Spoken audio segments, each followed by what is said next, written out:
अफरोज जी जो अल्पसंख्यक आयोग के सदस्य हैं और उत्तर प्रदेश शासन में दर्जा प्राप्त मंत्री हैं।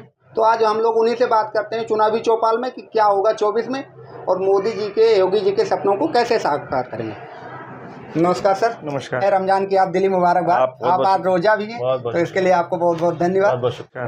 क्या हाल चाल? बहुत बढ़िया। आप कैसा चल रहा है 24 बहुत बढ़िया चल रहा है। अभी भी हम बस चुनाव रैली से ही आ रहे हैं और बहुत अच्छी भीड़। एक सुबह का कार्यक्रम अगर देखा जाए कि 9 बजे अगर जनता को आना है तो ये बहुत ही मुश्किल का पड़ाव होता है कि अपना लोग काम धंधा छोड़ के एक हमारे होनार मुख्यमंत्री जी को सुनने लोग आए दूर दूर से गांव से।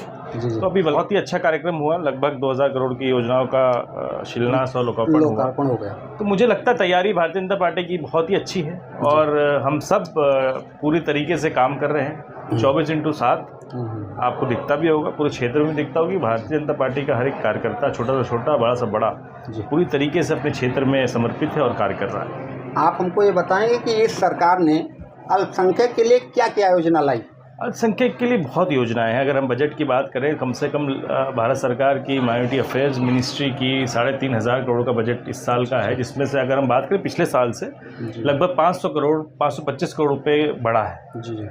तो योजनाएं तो बहुत आ रही हैं। अगर देखा जाए कि हम बच्चों को स्कॉलरशिप की बात करें और नया सवेरा योजना महिलाओं के लिए योजनाएं हैं। अगर हम बात करें किसी बच्चे किसी को भी अगर बिज़नेस करना है उसके लिए हम लोग लोन देते हैं, धनराशि देते हैं, उनको कम इंटरेस्ट पे देते हैं। बच्चों की शादियों का हमारे अंदर माइनॉरिटी के लिए योजनाएं हैं। उसके अलावा भी जो हमारी सरकार की योजना है उसका भी उनको लाभ मिल रहा है, जिसमें आयुष्मान योजना हो गई, आपकी घर लक्ष्मी हो गई और आप घर में घर आवास हो गया।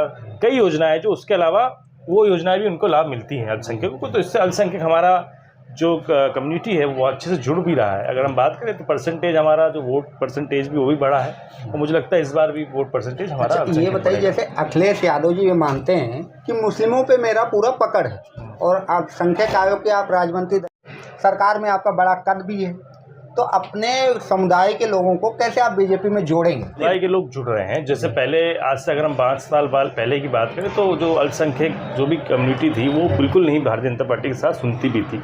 आज ये माहौल हो गया है कि वो आज बैठ के चर्चा करते हैं, उनको समझाया जाता है, तो वो बिल्कुल भारतीय जनता पार्टी के साथ जुड़ रहे हैं। और अगर हम अखिलेश जी की बात करें, उन्होंने किस तरीके से अगर इतना विकास किया होता तो ये आज जिस क्षेत्र में हम लोग बैठे हैं तो आज ये एक मुस्लिम बहुल क्षेत्र है। अगर देखा जाए तो आज क्या हालात हैं यहाँ पे थे और आज क्या हालात है, आप लोग खुद इसको खुद गवाही दे सकते हैं। आप लोग को पता है कि आप कितना डिफरेंस हो चुका है।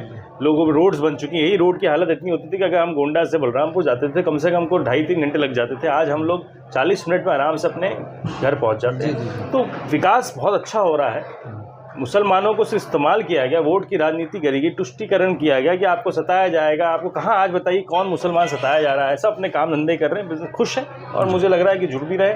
और अभी उत्तराखंड में बड़ा तोड़ फोड़ मारपीट हुआ, उसको लेकर आप क्या कहेंगे? इसमें देखिए क्या है कि कुछ चीज़ें ऐसी हैं जो समाज के द्वारा गलत की गई हैं। जैसे कि कहीं कहीं रोडों पे मज़ार बना देना कब्ज़ा करने के लिए, जो कि सुबह बना दिया गया, रात में बना दिया गया और उसको देखा गया कि भाई पहले तो थी नहीं और अभी हो गया, तो वो तो गलत साफ दिख रहा है कि उनकी नीयत ख़राब है। वो ऐसे लोग हैं किसी धर्म को नहीं मानते हैं। वो उनका फ़ायदा ये है कि किसी को धर्म को बेचना पड़े तो बेच के वो काम कर सकते हैं। उनको मैं धार्मिक नहीं मानता हूँ, चाहे वो हिंदू समाज के हो चाहे मुस्लिम समाज के हो। जो लोग ऐसा कदम उठाते हैं उनको मैं धर्म का आदमी मानता ही नहीं हूँ। तो वो लोग गलत कदम उठा रहे थे, इसलिए उस पर सरकार ने वो किया और सरकार ने उस पर ठोस कदम उठाए। तो बिल्कुल उठाना चाहिए, जो गलत होगा उस पर। यानी आप उत्तराखंड की जो सरकार है, धामी सरकार, उसके समर्थन में आप खड़े हुए हैं। जो ये तुष्टीकरण की राजनीति करते हैं वो गलत है। हज सब्सिडी को लेकर आप क्या कहना चाहेंगे अपने कम्युनिटी को लेकर विशेष? क्योंकि लोग नहीं, हज सब्सिडी को लेकर अगर बात करें, हज का जो कॉस्टिंग वो कम हुई है। पहले आदमी को 5.5 लाख रुपए देने पड़ते थे, आज 5 लाख में 50,000 रुपये कम हुआ। और जो ये जो रेट की जो बात है, ये रेट क्या है कि कुछ जो सऊदी अरब की सरकार है वो भी निर्धारित करती है, उसमें हमारी सरकार हस्तक्षेप करके वो एक रेट निकलता है। तो वो देखा है तो आज 50-60 हज़ार रुपये हमें कम देना पड़ रहा है हज के लिए भी, और सुविधाएं और बढ़ गई हैं। तो ये अच्छी बात है हम लोगों के लिए, हमारे हज यात्रियों के लिए अच्छी सुविधा हमारे मोदी जी ने दी है। तो मुझे लगता है कि बहुत अच्छा है। और अभी हज का समय आने वाला है, 3-4 महीने बाद, 3 महीने सब लोग जाएंगे। बिल्कुल कल बड़ा सा टारगेट आपके शीर्ष नेतृत्व ने आप लोगों को दे दिया है जी।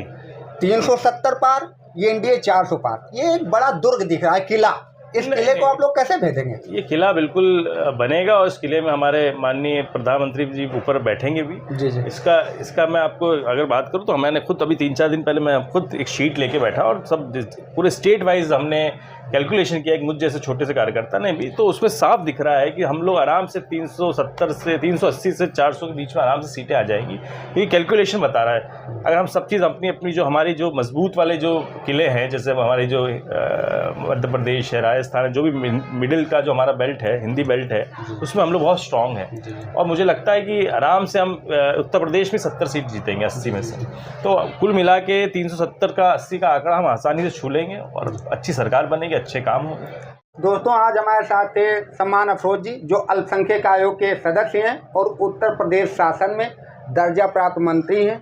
मान्यवर, आपको समय देने के लिए बहुत बहुत धन्यवाद। बहुत बहुत धन्यवाद। माह रमजान की फिर से तहे दिल से मुबारकबाद। Thank you so much. Thank you.